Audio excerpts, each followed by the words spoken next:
Welcome to the deep dive. We've gotten some really interesting research sent in all about bioactive dental materials. Yeah. It seems like it's the hot topic that everyone's talking about in dentistry these days. So we're Yeah. going to take a deep dive into what that actually means. Yeah. Beyond all the marketing buzz and figure out what's really going on. For sure. Our main source here is a 2023 policy statement from the FDI. Okay. That's the Fédération Dentaire Internationale, Right. which is like a global organization of dentists. Oh, wow. And it was published in the International Dental Journal. And it really lays out all the complexities of this topic. So maybe you're getting ready for a dentist appointment or just kind of curious about the latest and greatest in dentistry, whatever your reason, we're here to break it down for you. Yeah. We'll unpack the different types of bioactivity, the science behind them, and most importantly, what you need to know to make smart decisions about your own dental care. So, okay, first things first. Yeah. What does bioactive even mean? Well, it's actually a term that originated outside of dentistry. Oh, really? Yeah. Back in the 1970s, scientists discovered that certain types of glass could actually bond with bone and stimulate bone growth. Oh, wow. So that was the birth of bioactive glass, which was used for bone repair. That's so interesting. Yeah, it's like the material was talking to the body saying, hey, let's grow some new bone here. That's amazing. So then it kind of moved into dentistry from there. Exactly. And since then, the concept has expanded into dentistry. Okay. But there's still a lot of confusion around what bioactive really means when it comes to the materials used in your mouth. Yeah, I can see that. Like you'd think bioactive would mean the same thing everywhere, but Right, exactly. it seems like it doesn't. Yeah. The FDI statement actually points out this lack of consensus. Different organizations have their own definitions. Some are quite narrow, focusing mainly on implants, while others cast a wider net, covering a whole range of mechanisms. Okay, so before we get, lost in the weeds here, Yeah. for our purposes, we're going to stick with the FDI's criteria for what makes a material truly bioactive. Okay. But for you, for me, sitting in the dentist chair, what does bioactivity actually do? Well, imagine a future where your filling doesn't just patch a hole, Yeah. but actively helps your tooth heal itself. Wow. That's the promise of bioactivity. These materials can potentially prevent cavities, Okay. remineralize weakened enamel, and even stimulate new dentin formation. Wow. That's pretty amazing. Yeah, it's like giving your teeth a boost Yeah. to repair themselves. That's really cool. But it's important to remember, though, that these benefits target different tissues in your teeth. Okay. The enamel, the dentin, and the dental pulp. Right. Each of these tissues responds differently to these bioactive materials. Gotcha. So it's not a one-size-fits-all kind of approach? No, not at all. You mentioned dentin formation, and the source also mentions repair versus regeneration. Yeah. Can you explain that a little bit more for me? Absolutely. Think of it this way. Okay. Repair is like putting a patch on something. Okay. It fixes the immediate problem, Yeah. but it doesn't restore the original structure perfectly. Regeneration, on the other hand, Yeah. is like rebuilding something from scratch, restoring it to its original form and function. Okay. So even though some of these materials can stimulate new dentin formation, Right. it's more like a repair job than true regeneration. Exactly. This new dentin, Okay. which is often called tertiary dentin, forms after a procedure like a pulp cap. But it doesn't have the same organized tubular structure as the original dentin, Oh. so it lacks that same level of strength and resilience. Interesting. So it's a quick fix, but not necessarily a perfect replica. Yeah, a good analogy. So how do these bioactive effects actually happen? Well, there's real science at play. Great. The source breaks down the mechanisms into 3 categories. Okay. Solely biological, mixed biological, and chemical. Okay. Purely chemical. What about those pure chemical mechanisms? How do those play into bioactivity? That's a great question. Yeah. Purely chemical mechanisms are often at work when we talk about things like fluoride release and remineralization. Oh, For example, glass ionomer cements or GICs, as they're often called, Right. are well known for their ability to release fluoride, Okay. which helps protect your teeth from cavities. So it's just good old-fashioned chemistry. It is. It's not magic. It's science. Gotcha. And I guess those mixed mechanisms, they kind of do a bit of both. Exactly. A classic example is calcium hydroxide. Okay. which has been used in dentistry for a long time. Yeah. It initially causes a chemical reaction, Mm. almost like a controlled burn. Huh. But this triggers biological processes that can lead to the formation of new dentin. That's fascinating. Yeah. I'm also really interested in the idea of using things like growth factors Yeah. to actually regenerate tissues. That's where things get really exciting. Yeah. We're just talking about cutting-edge research here Mm-hmm. with the potential for true pulp regeneration. Wow. Imagine being able to stimulate the growth of healthy, functional pulp tissue Yeah. instead of just covering it up with a filling. That would be incredible. Yeah. So we've got the old faithfuls, the GICs that you talked about, Right. and then these newer materials like calcium silicate cements, Mm-hmm. such as MTA, Yeah. which is often used for pulp capping. And then there's even newer bioglass containing composites. Yeah. And those are the ones with potential for both remineralization and antibacterial effects, right? Exactly. Some bioglasses have shown promising results in both areas. Okay. They can release calcium and phosphate ions, which are essential for remineralization. I also read that they can have long-lasting antibacterial properties, Yeah, which is, pretty amazing. it is. But the source did say that just releasing ions doesn't automatically make a material bioactive. Right. It's not just about throwing some ions into the mix. Right. There needs to be a clear, scientifically proven mechanism of action Mm-hmm. and demonstrable benefits to the tooth. Okay. Simply releasing substances isn't enough. So it's about the whole package. Yeah. Like the material, the mechanism, and the actual effect it has on the tooth. Precisely. Okay. And that actually brings us to an important point. Yeah. While the potential benefits of these bioactive materials are really exciting, Mm-hmm. it's crucial to remember that there can be some drawbacks as well. Uh-oh. A catch yet? Yeah, there's no such thing as a free lunch. Right. The source points out several potential downsides that we need to be aware of. Oh. For example, some bioactive materials might be susceptible to solubility and water sorption, Okay. which could affect their strength and longevity. So even though they're designed to, promote healing, Right. they themselves might be vulnerable to breaking down over time. Exactly. And there's also the possibility of the bioactive components interfering with the material's setting reaction, Okay. leading to the release of unexpected substances. Huh. And of course, we can't forget about antibacterial resistance, Oh, yeah, definitely. which is a valid concern with materials containing antibiotics or antiseptics. Absolutely. The long-term effects need to be carefully considered. Hmm. The source even mentions a case where a smart material designed to be bioactive ended up causing hypersensitivity and tooth cracks because it swelled too much. Oh, wow. That's a pretty serious reminder that even with good intentions, things can go wrong. Definitely. Sounds like we need to be really cautious Yeah. and make sure there's, solid scientific evidence before we jump on the bioactivity bandwagon. Couldn't agree more. That's something the FDI policy statement really emphasizes. The importance of scientific backing for any claims of bioactivity. So what kind of evidence are we talking about here? Well, they call for evidence from in vitro studies, Okay. which are done in a lab setting, in situ studies, which are done in a more realistic environment, Okay. and ideally clinical studies, Right. which involve actual patients.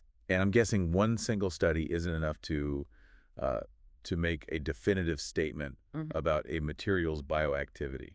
Definitely not. We need to see consistent results from multiple well-designed studies. Okay. And ideally, those studies should follow a clear hierarchy of evidence. Mm-hmm. Clinical studies are considered the gold standard, Okay. but they're also more challenging and expensive to conduct. Yeah, I bet. And long-term data is also essential, right? Absolutely. Especially when it comes to something like antibacterial effects, which can fade over time. Yeah, a short-term antibacterial effect might be impressive in the lab, but what really matters is how long that effect lasts in your mouth.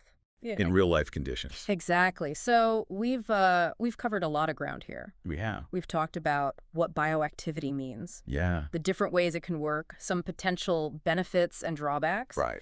And we've established that scientific evidence is key. For sure. But I'm curious to learn more about these specific materials and how they're used in practice.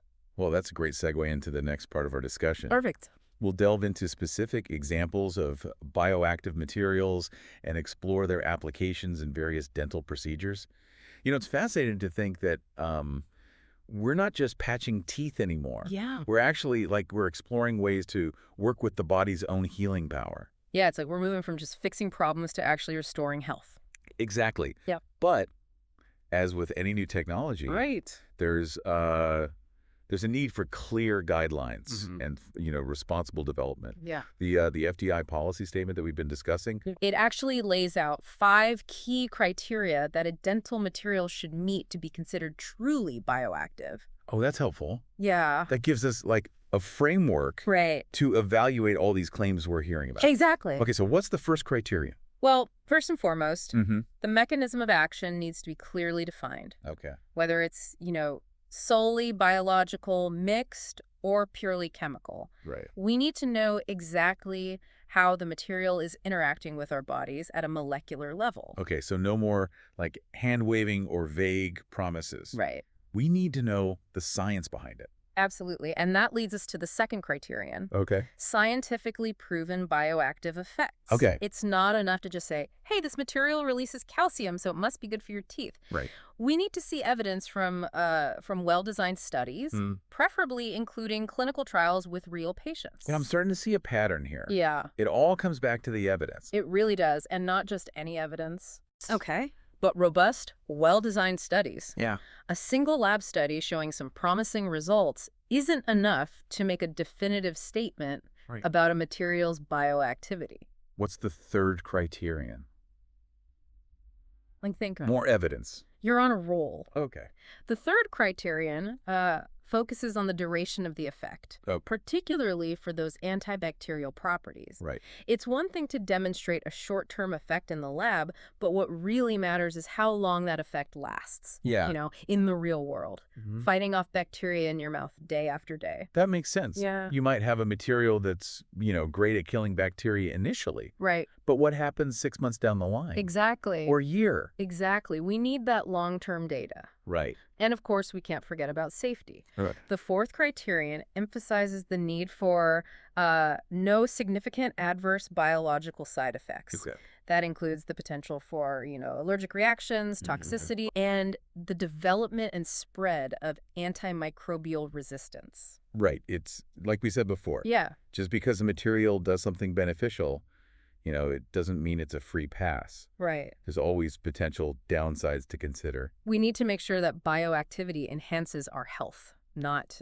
jeopardizes it. Right. And that brings us to the fifth and final criterion, which reminds us that the primary purpose of a dental restorative material is to, restore. Yeah. It needs to rebuild the form and function of a damaged tooth. So it's like saying, hey, it's great that you can do all these fancy bioactive things, but don't forget your main job. Right. To be a strong, durable, and reliable filling. A perfect summary. Yeah. And again, clinical studies are essential for demonstrating that a material can live up to this expectation, that it can actually perform well in the mouth over the long term, while also providing those bioactive benefits. So we're looking for a balance. Yeah. Like a material that's both effective and safe, right, with proven bioactivity that lasts. It's a tall order. It is a tall order. But the potential rewards are huge. Yeah. Imagine a future where fillings not only repair teeth, but also actively promote healing and regeneration. Right. Reducing the need for more invasive procedures down the line.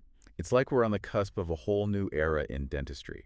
It really is. But it sounds like, we're still in the early stages. We are. There's still a lot of research to be done, but the progress being made is, incredibly exciting. Yeah. And as we discussed, we need to proceed with caution, ensuring that scientific rigor and patient safety are always at the forefront. This deep dive has really opened my eyes to the complexities of dental materials. Yeah. It's not just about filling a hole anymore. Yeah. It's about understanding how these materials interact with our bodies. Right. And choosing the right ones for each individual situation. Absolutely. And as our understanding of these interactions grows, we can expect to see even more innovative bioactive materials emerge, offering exciting new possibilities for dental care. So to recap, we've talked about what bioactivity is. Right. The different ways it can work, some potential benefits and drawbacks, the importance of scientific evidence. For sure. And the 5 key criteria outlined by the FDI policy statement for evaluating these materials. What else should our listeners keep in mind as we navigate this new world of bioactive dentistry? I think it's crucial to remember that even though the concept of bioactivity is incredibly promising, it's not a one-size-fits-all solution. Right. The choice of dental materials always depends on the specific clinical situation and the individual patient's needs. That makes sense. Yeah. It's like, just because the material is bioactive, Right. doesn't mean it's the best option for every tooth or every person. Precisely what might be the ideal choice for one patient might not be suitable for another. Right. And this is where the expertise of your dentist comes into play. They can assess your individual needs, consider the available options, and recommend the most appropriate materials for your specific situation. So even in this era of cutting-edge bioactivity, the dentist-patient relationship remains as crucial as ever. Absolutely. Open communication, informed consent, and a shared decision-making process are essential for achieving optimal dental health outcomes. It's pretty amazing to think about how far we've come in dentistry. It really is. I mean, we've gone from, simply filling cavities to using materials that can actually interact with our bodies on a cellular level. It is remarkable. It really is. It speaks to our desire not just to fix teeth, but to restore them to a natural state of health and vitality. As we wrap up this deep dive, I'm feeling pretty optimistic about the future of dentistry.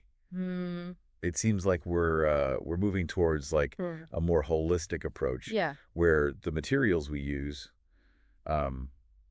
actually work with the body's natural healing processes. I agree. This shift towards bioactivity has the potential to truly revolutionize dental care. Yeah. We could see better outcomes, healthier smiles, and maybe even fewer visits to the dentist. Yeah. That's a future I can get behind. Right.